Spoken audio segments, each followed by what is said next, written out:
नमस्कार, खबर बिहार झारखंड में आप सभी का स्वागत है। आपके साथ मैं हूं आदर्श तिवारी। शुरुआत करते हैं बुलेटिन की इस वक्त की हेडलाइंस के साथ।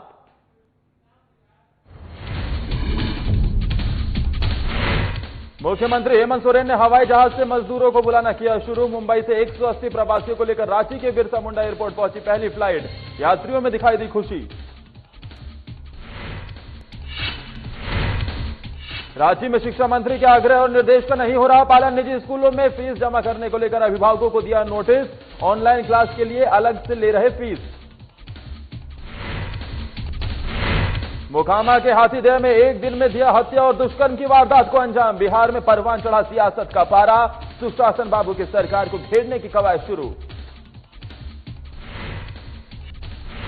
और कैमूर में क्वारंटीन सेंटर में सही व्यवस्था नहीं होने पर प्रवासियों ने जाहिर की नाराजगी। समस्याओं को लेकर जमकर किया हंगामा। सूचना मिलते ही मौके पर पहुंचे प्रशासनिक अधिकारी।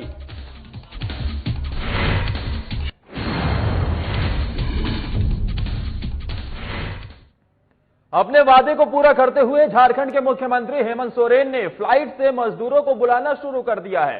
दरअसल मुंबई से 180 प्रवासियों को लेकर आई पहली फ्लाइट रांची के बिरसा मुंडा एयरपोर्ट पर पहुंची। बाहर निकलने के बाद यात्री काफी खुश दिखाई दे रहे थे। लॉकडाउन के दौरान प्रवासियों को क्या परेशानी हुई, सरकार के इस पहल से वो कितना खुश हैं और आगे उनकी क्या योजनाएं हैं, तमाम पहलुओं पर प्रवासियों से खास बातचीत की हमारे वरिष्ठ संवाददाता राजीव रंजन ने। लॉकडाउन के कारण बाहर फंसे हुए प्रवासी मजदूरों को पहली बार कोई सरकार है जो फ्लाइट से अपने राज्य में लेके आ रही है, यानी हवाई चप्पल वाले को हवाई यात्रा कराया जा रहा है। ये सपना जो है साकार किया है झारखंड के मुख्यमंत्री हेमंत सोरेन के सार्थक पहल ने। आप देखिएगा कि आज जो है 180 मजदूर जो मुंबई में फंसे हुए थे वो रांची एयरपोर्ट पे पहुंचे हैं एयर एशिया की फ्लाइट से। और तमाम जो मजदूर हैं, कुल 180 जो मजदूर हैं, वो धीरे धीरे करके बाहर निकल रहे हैं। हम आपको बता दें कि ये एक शुरुआत की गई है। हालांकि इससे पहले भी मुख्यमंत्री हेमंत सोरेन ने इस बात को लेकर जिक्र किया था और कहा था। और पहली ट्रेन अगर बात करें, जो पहली श्रमिक ट्रेन थी वो भी झारखंड में ही आई थी। और आज एक श्रमिक जो फ्लाइट है पहली, वो भी झारखंड में ही आई है मजदूरों को लेकर। तो मजदूरों को लाने का ये जो सिलसिला है वो लगातार जारी है और संख्या जो है वो बढ़ते जा रहा है। अभी तक कुल अगर बात करें तो 26 मई तक के जो आंकड़े हैं उसमें 3.5 लाख मजदूर वापस आ चुके हैं। जबकि सरकार ने टारगेट रखा है कि 10 जून तक 1 लाख मजदूर जो हैं या प्रवासी जो हैं उनको वापस लाया जाएगा, यानी कुल 4.5 लाख हो जाएंगे। तो जो लगभग जो आंकड़े थे कि 7 लाख मजदूर और प्रवासी जो दूसरे राज्यों में फंसे हुए हैं, उनमें से एक बड़ी संख्या जो है वो झारखंड में आ जाएगी सरकार के प्रयास से। ऐसा जो सूचना मिली है उसके अनुसार ये कहा जा रहा है कि ये जो मजदूर मुंबई से वापस आ रहे हैं और एक एक करके जो लोग वापस आ रहे हैं, तो आज जो लोगों को वापस लाया गया है वो ये प्रयास है वो सार्थक हुआ है। नेशनल लॉ स्कूल ऑफ एलोमली जो बेंगलुरु की है और राज्य सरकार के सहयोग से ये तमाम चीजें जो है संभव हो चुकी है। क्योंकि मुंबई से जो लगातार जो खबरें आ रही थी कि मजदूर काफी संख्या में फंसे हुए हैं और जो मजदूर फंसे हुए हैं कई बार गलत सूचना के कारण एयरपोर्ट पे भी काफी भीड़ देखी गई थी और रेलवे स्टेशन पे भी काफी भीड़ देखी गई थी मजदूरों की, जिसके बाद काफी हंगामा भी हुआ था। और लगातार वो मजदूर थे वो प्रयासरत थे कि कैसे अपने राज्य को आया जाए, जिसके बाद अब ये संभव हो सका है और मजदूर अब पहली बार कह सकते हैं कि झारखंड में मजदूरों को फ्लाइट से वापस लाया गया है जो प्रवासी फंसे हुए थे लॉकडाउन के कारण। मुख्यमंत्री हेमंत सोरेन ने पहले भी इस बात को लेकर जिक्र किया था और अमित शाह के साथ साथ अन्य जो केंद्रीय नेतृत्व है उनसे बात की गई थी और ये प्रयास किया जा रहा था कि कैसे मजदूरों को वापस लाया जाए, जिसके बाद ये पहल की गई है। आप देखेंगे कि एक एक करके जो मजदूर हैं वो धीरे धीरे वापस आ रहे हैं और निकल कर आ रहे हैं ताकि जो स्थिति है वो सामान्य हो सके। और ऐसा कहा भी जा रहा है कि जो 10 जून तक 1 लाख जो बाकी लोग आने हैं, तो 80 ट्रेनों की स्वीकृति भी ले ली गई है राज्य सरकार के द्वारा केंद्र सरकार से। तो एक अच्छी पहल है। अब हम जो मजदूर आज आए हैं फ्लाइट के माध्यम से उनसे जानेंगे कि कितने दिनों से वो फंसे हुए थे, क्या काम करते थे और उनके जो परिवार के लोग थे उनकी क्या हालत थी और कैसे लगातार वो संपर्क में थे और कैसे प्रयास कर रहे थे ताकि वापस वो। देख रहे हो यार, सब पंडा लोग इधर है तो तुम उधर कहाँ जा रहा है। तो देखिए कि मजदूर जो हैं वो धीरे धीरे आने शुरू हो गए। बाबू रुको, कहाँ से आ रहे हो? मुंबई से आ रहा हूँ। क्या काम करते थे वहाँ? इसी का काम करते हैं, इसी का। तो कितने दिनों से फंसे हुए थे वहाँ? हाँ, 2-2.5 महीना हो गया था। लगातार प्रयास कर रहे होगे आने का। जी कंटिन्यू। सरकार ने जो ये पहल किया है पहली बार, तो क्या लग रहा है, अच्छा लग रहा है कि चल रहा, बहुत खुशी मिल रही है कि ऐसा करके आए यहाँ पे वहाँ से। जी, परिवार के लोगों से भी बातचीत हुई थी? हाँ बात हुई थी वहाँ पे, आ रहे थे आज करके। आज वापस आए हो, कैसा महसूस कर रहे हो? बहुत अच्छा फील कर रहा हूँ अभी यहाँ करके। टिकट भी दिया गया था? हाँ। हम लोग से पैसे भी लिया गया क्या? नहीं कुछ भी नहीं। बाहर निकल रहे हैं सीधा पैसे भी लिया गया? नहीं। अब यहाँ से क्या बताया गया है, कैसे वापस जाना? यहाँ से बस से जाने का। जाइए। मैडम कहाँ के रहने वाली हैं और मुंबई में आप क्या काम करती थी? मैं अभी आरंगी का रहने वाली हूँ और मुंबई में मैं घर का काम करती थी, बेबी केयर, साफ सफाई का काम करती थी। कितने दिनों से आप फंसे हुए हैं? अभी मैं 2 महीना से हाँ। तो अब सरकार को कैसे पता चला आपको कि सरकार ये पहल कर रही है? मैं न्यूज़ देखती थी, रोज का झारखंड का देखती थी। फिर किसी ने मुझे संपर्क किया और बोला कि ये प्लेन से लेने वाले हैं, तो तुम फ़ोन करो और ये बात करो। फिर लास्ट मिनट में रात को 9 बजे आया, फिर वो लोग बोले कि तुम आ जाओ, आधार कार्ड भेजो हमारे पास, फिर आ जाओ। फिर मैं फटाफट रेडी हुई, फिर 1 बजे रात को लोग ने मुझे पिकअप किया कार से। सरकार ने जो ये पहल किया है काफी खुश आपको होंगे? हाँ, मैं बहुत खुश हूँ। मैंने पहली बार प्लेन चढ़ा है, मैं कभी नहीं चढ़ी थी। आप सरकार के पहल से पहली बार? हाँ, पहली बार चढ़ी हूँ। इतना दिन बाहर थी, मैं कभी प्लेन नहीं चढ़ा, पर पहली बार चढ़ी मैं। हाँ। फिर वापस जाएंगे? नहीं, अभी तो वापस नहीं जाऊंगी। हाँ। मन में डर है? नहीं, डर तो नहीं है, पर अभी मन नहीं कर रहा है जाने का। 2 महीना में से हम लोग बहुत परेशान हो गए वहाँ पे रह के। जहाँ काम करती थी वो खाना पीना देते थे? नहीं, हम लोग का भाड़े का घर था, तो हम लोग का बंद हो गया ना काम, फिर घर पे ही रहने लगे हम लोग। होम क्वारंटाइन का मुहर लगाया गया है यहाँ, ये दिखाइए। तो आप देखेंगे कि जो तमाम लोग आए हैं वो काफी खुश दिखाई दे रहे हैं। कई ऐसे लोग हैं जो पहली बार फ्लाइट पे चढ़े हैं, वो भी राज्य सरकार की मदद से, तो इनके चेहरे पे खुशी है। लेकिन वो जो 2 महीना बीता लॉकडाउन के दौरान जो इन्होंने परेशानियां झेली, उसको लेकर काफी तकलीफ भी है इनके मन में। लेकिन साथ ही साथ ये भी कह रहे हैं कि अब वो इतनी जल्दी वापस नहीं जाएंगे और कुछ यहीं काम खोजने की कोशिश करेंगे। तो ये जो खुशी दिखाई दे रही है इनके चेहरे पे, ये सरकार का जो पहल है वो काफी काबिले तारीफ है और काफी कह सकते हैं कि एक उत्साहवर्धक है। लेकिन तमाम जो लोग आए हैं उनके हाथ पे होम क्वारंटाइन का एक मुहर भी लगाया गया है। मैडम 1 सेकंड खाली बताइएगा, कहाँ की रहने वाली हैं और मुंबई में क्या करती हैं? बम में क्या करेंगे, कुछ नहीं करते हैं। कहाँ की रहने वाली हैं? झारखंड से। तो आप लोग जब फंसे हुए थे तो काफी चिंतित होंगे वहाँ की अपने घरों को? हाँ, बहुत चिंतित होता है। हाँ, खाने वाने का नहीं मिलता है और कुछ नहीं मिलता है, बहुत टेंशन रहता था ना। कितने बच्चे हैं आपके? 3 है। कैसे एडजस्ट कर रही थी वहाँ? किसी तरह गांव से पैसा से मंगवा के किसी तरह खाते थे, वो भी गांव से पैसा से नहीं भेजते, फिर आना पड़ा। क्या करेंगे, भूखे तो नहीं मरेंगे ना। आपके पति क्या करते हैं? वही फर्नीचर का काम करते थे। तो फिर अभी क्या सोची होंगी घर में बैठ के कि वापस जाना है अभी? जब काम उम चलेगा तब जाएंगे ना, अभी थोड़ी जाएंगे। जी। हाँ। आप अच्छा महसूस कर रही हैं कि अपने घरों को जाएंगे? हाँ, अच्छा महसूस करेगा, अब घर पे चल जाएंगे ना, अब नहीं जाएंगे, जब चलेगा काम उम तब जाएंगे। फ्लाइट पे सरकार ने चढ़ाया, वो भी मुफ्त में, क्या कहेंगे सरकार के बारे में? सरकार ने आपको हवाई जहाज पे चढ़ाया, तो कैसा महसूस कर रहे हैं कि सरकार ने इस तरह का पहल किया? महसूस तो कर रहा हूँ सर, बहुत महसूस कर रहे हैं जैसे कि हम लोग अच्छा मेहरबानी किया कि पहुँचा दिए हम लोग अपने गाँव में। तमाम जो लोग हैं ये बताने के लिए काफी है कि ये जो फंसे हुए थे लोग और ये जो 2 लोग अपने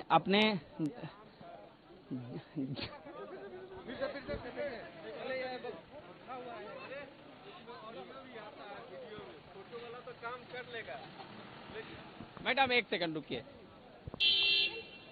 काफी खुशी महसूस हो रही है वापस आए। क्या कहेंगी, आप आई इस धरती को प्रणाम कर रही हैं, राहत महसूस कर रही हैं कि वापस अपने प्रदेश आई हैं? जी मैं महसूस कर रही हूँ कि मैं अच्छा खासा से मैं इधर आ गई, पहुँच गई। सरकार के बारे में क्या कहेंगी? फ्लाइट से आप लोग को वापस लाया गया है। जी सर, उसको मैं बोलेंगे कि मेरे लिए उसको शुक्रिया सर, बहुत अच्छा से मेरे को इधर पहुँचा दिए। बहुत दिन से मैं कोशिश कर रही थी कि मैं गाँव जाऊँगी, लेकिन नहीं, कुछ रास्ता नहीं मिल रहा था, लेकिन अभी मेरे को मिल गया रास्ता। कितने बच्चे हैं आपके? तो मेरा एक ही लड़की है जी। क्या करते थे आपके पति वहाँ? वहाँ टाइल्स का काम करते थे। टाइल्स का काम। तो फिर वापस जाएंगी अभी? नहीं सर, नहीं जाएंगे जी। फिलहाल तो नहीं जाएंगे। क्यों? सर अभी वो लॉकडाउन नहीं टूटेंगे, वहाँ जाएंगे तो क्या खाएंगे, कैसे रहेंगे। तो अब अच्छा लग रहा है कि अपने परिवार के बीच? जी सर, हाँ बहुत अच्छा लग रहा है। तो आप देखेंगे कि जो वो लोग वापस आ रहे हैं वो काफी खुश दिखाई दे रहे हैं। कई ऐसे लोग हैं जो इस धरती को चूम रहे हैं, अपने प्रदेश की धरती को, और ये बताने की कोशिश कर रहे हैं कि जो इन्होंने परेशानियां झेली लॉकडाउन के दौरान, वो परेशानियों से मुक्त हो गए हैं अब। हालांकि जो लोग वापस आ रहे हैं उनको होम क्वारंटाइन रहने का भी निर्देश दिया गया है, उनके हाथों पर मोहर भी लगाया गया है कि आप होम क्वारंटाइन रहे 14 दिनों का। साथ ही साथ अब जो वापस जो प्रवासी आ रहे हैं उनको व्यवस्थित करने की चुनौती जो है एक सरकार के सामने बड़ी होगी कि इनके हुनर को, इनके जो विभिन्न क्षेत्रों में महारत हासिल है उसको कैसे उपयोग करे, और राज्य सरकार इनको कैसे अपने प्रदेश में रोजगार दे ताकि इनको दोबारा से वापस दूसरे प्रदेशों में काम के लिए न जाना पड़े। सहयोगी कुणाल के साथ राजीव रंजन, साधना न्यूज, रांची। देखना दिलचस्प होगा कि आने वाले दिनों में क्या अब फ्लाइट से ही मजदूरों को लाया जाएगा, और जिस तरीके से ट्रेन में तो ये शिकायत मिल रही थी कि उनसे किराया वसूला जा रहा है, तो क्या फ्लाइट का भी भाड़ा कहीं वसूला तो नहीं जा रहा। वक्त एक ब्रेक का हो चला है, फौरन हाजिर होते हैं, आप देखते रहिए साधना प्लस।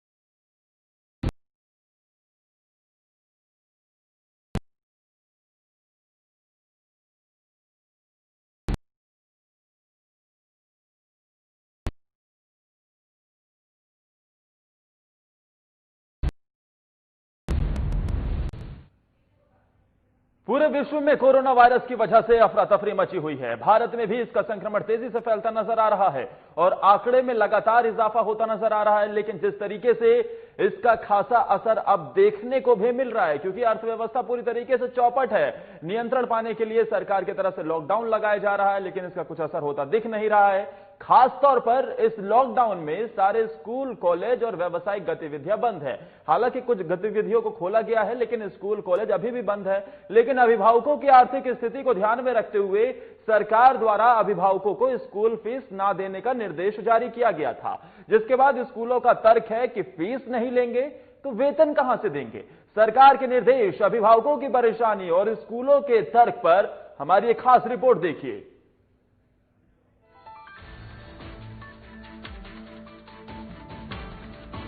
राज्य के शिक्षा मंत्री का आग्रह व निर्देश कुछ भी काम नहीं आ रहा है।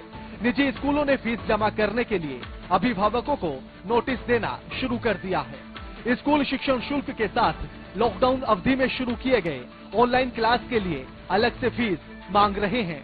राजधानी के कुछ निजी स्कूलों ने फीस नहीं देने पर बच्चों को किताबें नहीं दी हैं। शिक्षा मंत्री जगन्नाथ महतो के निर्देश पर झारखंड एकेडमिक काउंसिल ने निजी स्कूलों को एक पत्र भेजा था। पत्र में शिक्षा मंत्री की ओर से आग्रह किया गया था कि विद्यालय फीस जमा करने के लिए अभिभावकों पर दबाव नहीं डालेंगे, पर कुछ निजी स्कूल शिक्षा मंत्री के आग्रह को दरकिनार करते हुए फीस जमा करने के लिए दबाव डाल रहे हैं। स्कूल प्राचार्य का कहना है कि स्कूल के पास फीस के अलावा आय का कोई दूसरा स्रोत नहीं है। ऐसे में अगर अभिभावक फीस नहीं देंगे तो शिक्षक और गैर शैक्षणिक कर्मचारियों का वेतन कहां से दिया जाएगा। साथ ही निजी स्कूलों के प्रबंधन का कहना है कि सरकार ने फीस नहीं लेने के लिए कोई भी आदेश जारी नहीं किया है। अगर सरकार आदेश जारी करती है तो उस पर विचार कर उसे लागू किया जाएगा। सौहार्दपूर्ण रहा और हमारी बात उन्होंने बड़े ध्यानपूर्वक सुना और ये तय हुआ कि आगे एक मीटिंग होगी और जिस मीटिंग में अपनी बात रखी जाएगी और हम लोग सॉल्यूशन पर आएंगे। सर, आपको राहत देने के वो बता दी गई है जो अभी बताया गया आपको कि जिस तरह का कि भाई 3 महीने का एक साथ नहीं लिया जाएगा, मंथली लिया जाएगा बस का कुछ हम लोग करेंगे, ठीक है ना। और भी कोई किसी को लेट फाइन नहीं लगेंगे, जो मतलब ज़रूरतमंद लोग हैं उनके लिए रिलैक्सेशन की बात कि मतलब कोई फिर लेट फाइन की तरह की बात नहीं लगेगी। बात थी माननीय मंत्री के साथ, मंत्री साहब की कुछ संवेदनाएं थी, कुछ भावना थी। हम लोगों को स्कूल चलाने के लिए क्या चीज़ों की जरूरत पड़ती है, क्या उसको हमको मिल के चर्चा करना था। बड़ी अच्छी चर्चा हुई है और हम लोग लगता है कि एक बार और एक मीटिंग प्रायोजित है, उस मीटिंग में हम लोग हल निकाल लेंगे। और ये कोरोना के समय में हम सभी लोग, पूरा स्कूल परिवार जो है वो संवेदना रखता है कि हम कैसे लोगों का सहयोग करेंगे। देखिए, जो हमारे एक्चुअल अभिभावक हैं वो अपने स्कूलों से हम निवेदन करेंगे कि अगर कहीं भी उनकी कोई समस्याएं हैं तो उस स्कूल से जाकर के प्रिंसिपल से मिले, मैनेजमेंट से मिले और अपनी चीज़ों को रखें। जैसे पास्ट में स्कूल ने ध्यान दिया वैसे अभी भी ध्यान देगा। हम प्रॉब्लम को सॉल्व करेंगे। सभी प्रिंसिपल्स ने एक स्वर में बोला है कि हम अपने पेरेंट्स का प्रॉब्लम को सॉल्व करेंगे।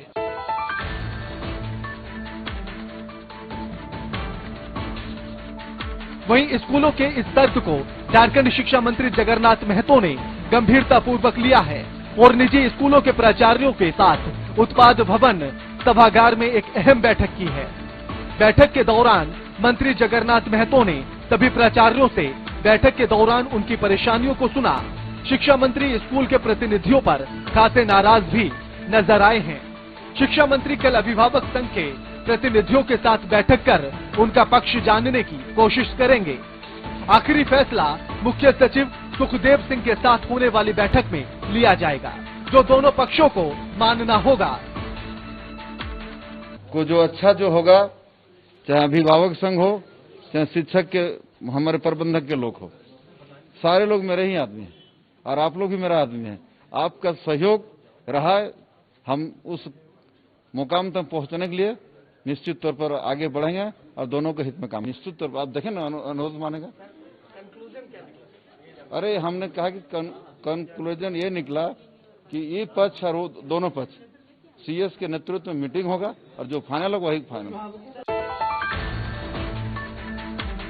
आपको बता दें कि अभिभावकों को स्कूलों के द्वारा भेजे जा रहे फीस के नोटिस के बाद शिक्षा मंत्री ने 28 अप्रैल को निर्देश दिया था कि स्कूल मई महीने तक किसी भी प्रकार की फीस की वसूली नहीं करेंगे। पर शिक्षा मंत्री के निर्देश के 20 दिन बाद भी स्कूली शिक्षा व साक्षरता विभाग के द्वारा इस संबंध में कोई भी पत्र जारी नहीं किया गया। खैर, अब आखिरी फैसला क्या होगा यह तो मुख्य सचिव के साथ होने वाली बैठक के बाद ही पता चल पाएगा। वैसे स्कूलों की मनमानी का इतिहास कोई नया नहीं है। निजी स्कूलों की मनमानी को अभिभावकों को झेलने की मजबूरी इस लॉकडाउन के दौरान भी बरकरार है। ब्यूरो रिपोर्ट, साधना न्यूज, रांची।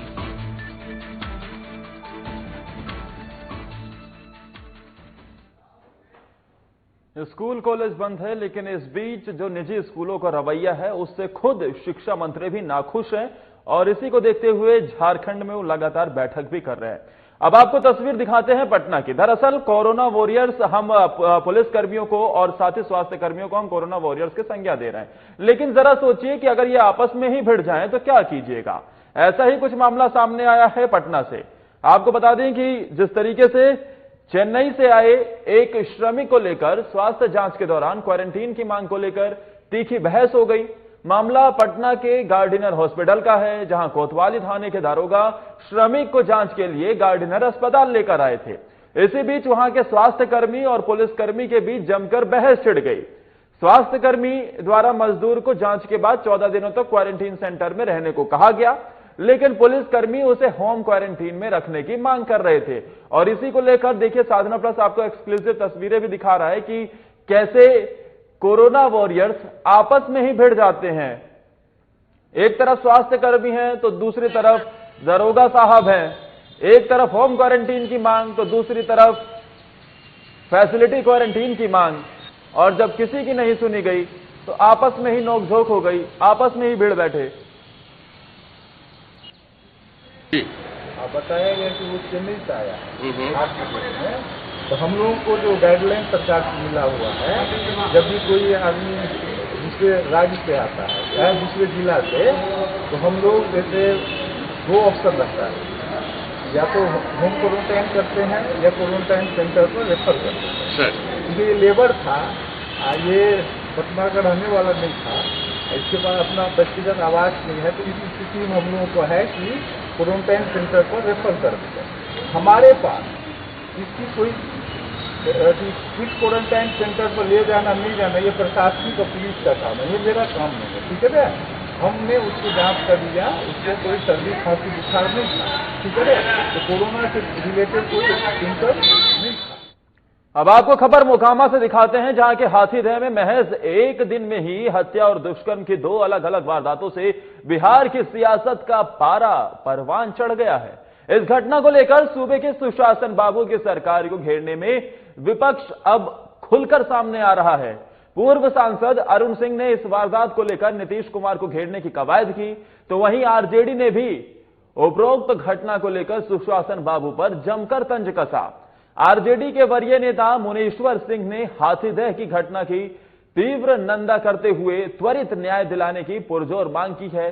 मोकामा में मीडिया से बातचीत करते हुए मुनीश्वर सिंह ने इस घटना से प्रभावित परिजनों को तत्काल 5-5 लाख रुपए मुआवजा देने की भी मांग की। साथ ही जल्द से जल्द न्याय दिलाने की मांग की और कहा कि अगर ऐसा नहीं होता है तो आरजेडी सरकार के खिलाफ आंदोलन करेगी। पूर्व सांसद अरुण सिंह और आरजेडी नेता मुनीश्वर सिंह के कड़े तेवर से बिहार की सियासत में गर्माहट आ गई है।